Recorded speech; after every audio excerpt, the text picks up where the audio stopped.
মাননীয় আদালত আজ কাঠগড়ায় দাঁড়িয়ে আছে দেখতে শান্তশিষ্ট একজন মেয়ে, নাম তার জিলাপিনী।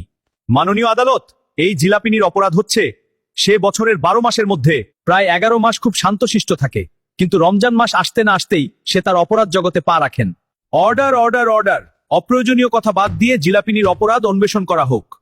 অবশ্যই ইউরোনার, এই জিলাপিনীর অপরাধ হচ্ছে সে রমজান মাসে এসে ইফতারের সময় সে তার সৌন্দর্য দেখিয়ে রোজাদারের ইমোশনকে কাজে লাগিয়ে ইফতারকৃত চোনামুড়িতে এমন ভাবে মিশে যায় যা অনেক রোজাদারের পছন্দ না, এবং অনেকেই মন খারাপ করে চোনামুড়িতে জিলাপি দেওয়ার জন্য। সুতরাং মাননীয় আদালত, আমি রোজাদারের পক্ষ থেকে বলছি এই জিলাপিনীকে রমজানের পুরো 1 মাস পর্যন্ত বাংলাদেশ থেকে ব্যান করে দেওয়া হোক।